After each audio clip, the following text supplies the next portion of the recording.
വെറുപ്പിന്റെ രാഷ്ട്രീയ ഭൂമികയിൽ ജാതിമത വർഗഭേദമില്ലാതെ മനുഷ്യർ തമ്മിൽ സ്നേഹിക്കാനും ഐക്യപ്പെടാനും ചൊറമഞ്ചയിലെ സഞ്ചാരമെന്ന പുസ്തകത്തിൽ കഥാകൃത്ത് രസകരമായി പറയുന്നത് ഇന്നിന്റെ നേർക്കാഴ്ചയായി കാണാമെന്ന് എഴുത്തുകാരൻ എം.എൻ. കാരശ്ശേരി പറഞ്ഞു.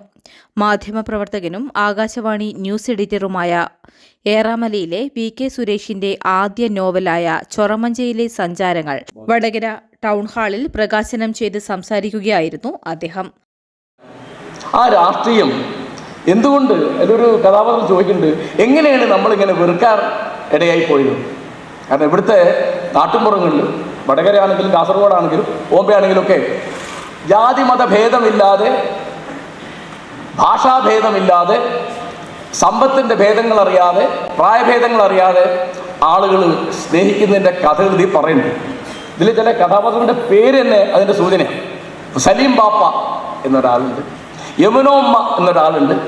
ആ യമുന എന്നുള്ള സ്ത്രീ യാതൊരു പ്രയാസവും കൂടാതെ ജാതിമത ഭേദമില്ലാതെ ആളുകൾ സ്വീകരിക്കുന്ന ഒരു വീടാണ് അവരുടെ. അപ്പോൾ നമ്മുടെ നഗരങ്ങളിൽ ഈ തരത്തിൽ ആളുകൾ തല്ലുകയും കൊല്ലുകയും വെട്ടുകയും വെറുക്കുകയും ചെയ്യുന്ന ഒരു ഭാഗം നടക്കുമ്പോൾ അതിൻ്റെ മറുവശത്ത് എല്ലാ തരത്തിലുള്ള ഐക്യത്തിൻ്റെയും സ്നേഹത്തിൻ്റെയും സഹഭാവത്തിൻ്റെയും ചിത്രങ്ങളാണ് ഇതിൻ്റെ ഉടനീളം. അതായത് ജീവിതത്തെ നേരിടാൻ ഉള്ള ഒരു പരിഹാരമായിട്ട്, ഒരു പരിചയമായിട്ട് സുരേഷ് ഉന്നയിക്കുന്നത് രണ്ട് കാര്യങ്ങളാണ് ഞാൻ വിചാരിക്കുന്നത്. ഒന്ന് തീർച്ചയായിട്ടും സ്നേഹമാണ്. നോവലിസ്റ്റും കഥാകൃത്തുമായ പി.വി. ഷാജികുമാറിന് പുസ്തകം നൽകി പ്രകാശനം നിർവഹിച്ചു. പ്രൊഫസർ കെ.വി. സജയ് പുസ്തകം പരിചയപ്പെടുത്തി. ഈ നോവലിലേക്ക് എന്നെ ആകർഷിച്ച ഒന്നാമത്തെ ഘടകമെന്ന് പറയുന്നത് അതിൻ്റെ പേര് തന്നെയാണ്, ചൊറമഞ്ചയിലെ സഞ്ചാരങ്ങൾ. അതിൻ്റെ ആദ്യ ഭാഗം ഒരുപക്ഷെ വടകരക്കാരനോ വടകരക്കാരിയോ അല്ലാത്ത ഒരു വായനക്കാരിയെ സംബന്ധിച്ച് അപരിചിതമായി തോന്നിയേക്കാനിടയുള്ള ഒരു വാക്കാണ് ഈ ചൊറമഞ്ച എന്നത്. പക്ഷേ അത് നോവലിസ്റ്റ് തന്നെ അതെന്താണെന്ന് വെളിപ്പെടുത്തുന്നുണ്ട്.